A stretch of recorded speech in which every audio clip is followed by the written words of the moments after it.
What's going on, folks? Coming at you all the way from Murrieta, California. It's a beautiful Saturday afternoon out here. I didn't golf today, but I will be golfing tomorrow. I have a tee time set up at Temecula Creek with a few guys, and looking forward to that. But didn't play, so I'm just hanging out at home. Right here, this side of my house, I have a little practice putting green. You can see the latest contraption I put together. I try all sorts of different things to help my putting game. God knows I need it.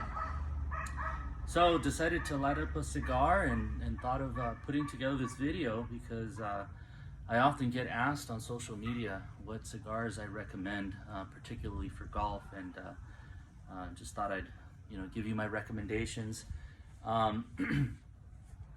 First and foremost, I think my best recommendation is to get out there and try different cigars to see what best suits your palate, what you like the best, because there's all sorts of aspects to cigar smoking. You'll find that it's very maybe similar to wine, for instance, because there's different blends, there's different strengths, different flavors, and all sorts of things. So when I first started, I didn't really know a whole lot about cigars and decided to start researching. And I went online. I found some websites that I could order cigars from, and I just, went in head first. I bought myself a humidor.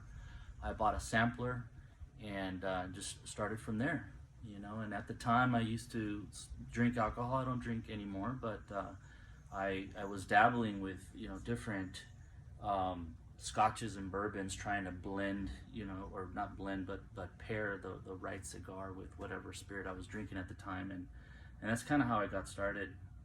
And of course, I golf, and one of the things that I particularly learned with me and cigars is that the strength of the cigar really made an impact on my performance on the golf course. So me wanting to play the best I could on the golf course, I started researching milder cigars and found that mild to medium was kind of like that happy place for me, where I could enjoy a cigar on the course and not have it impact my game all too much. So that's number one. Try different cigars, see what fits your palate the most. Some people like the full nicotine buzz that you get from it.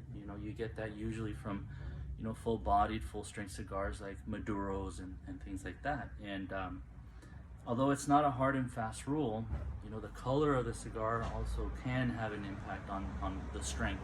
But the best thing is to research. Go online and figure out, what strength the cigars are, what kind of tobaccos are in them, the fillers, the binders, and the wrappers. There's all sorts of things that, kind of make up a cigar, and what flavors it's going to be, what strength, and that sort of thing. On top of that,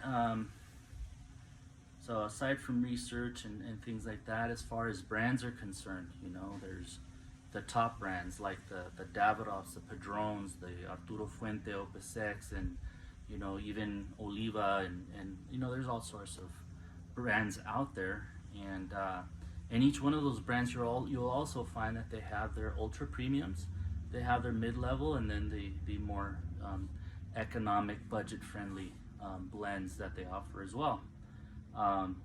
So those are top brands, and then mid-level, there's all sorts of cigars out there. You have, Avo is a great cigar that's mid-level. It's not ultra premium like a a Davidoff or Padron or an Opus X or something like that. So that's one thing. Another thing I'll say is Cuban cigars. For instance, when people think of cigars, they automatically think Cuban cigars. What I'll say about Cubans is that they are not the be-all, end-all of cigars, in my opinion. And you'll find that a lot of people in the online community share that same sentiment. There's plenty of excellent tobaccos all throughout Central, South America, and even Mexico. Mexico is known for their San Andres wrapper. Connecticut in the United States is known for the Connecticut broadleaf, and Nicaragua, the Dominican Republic, Ecuador, Honduras, even there's some Brazilian wrappers that are known. I can't think of it right now, but like I said, there's plenty of great tobacco outside of Cuba. So don't think that the Cuban cigar is the be all end all. And the other thing too about Cubans is, number one, they're really expensive. The other thing is that half the time you don't even know if you're smoking the real thing. We all have that friend or family member that went to Mexico and bought a box of Cuban cigars on the beach, and with a glass cover and all that stuff. Those are fake, and you're paying a shit ton of money for something that's not even real. So there's a lot of risk associated with Cuban cigars too.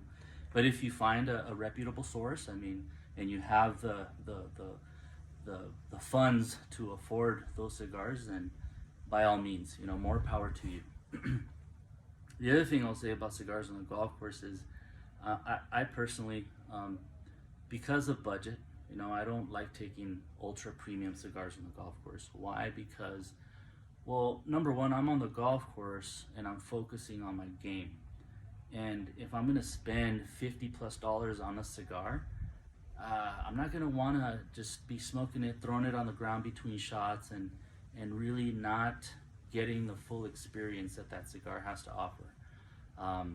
So when I select cigars, it really depends on the environment, where I'm at, what I'm doing. For the golf course, I'm not looking to impress anybody. I just like to smoke cigars. So I'll find a good budget cigar that I can take with me that isn't full strength, that isn't gonna knock me on my ass during my game. So an Avo I think is appropriate. The Connecticut by Oliva I would probably take with me on the golf course. And again, my recommendation is to do your research, because the wrapper isn't always the determining factor on the strength of the cigar. You can have a Connecticut wrap cigar like the Monte Cristo White that is close to being a full strength cigar. So let's see what else. As far as brands, I mentioned Arturo Fuente, Padron, Oliva, Davidoff, and there's a lot of boutique cigars out there too that you'll find. Like I, for instance, like the Roma Craft brand. There's Crown Head cigars. There's Drew Estate. The Liga Privada, for instance, has a cult following in the cigar community.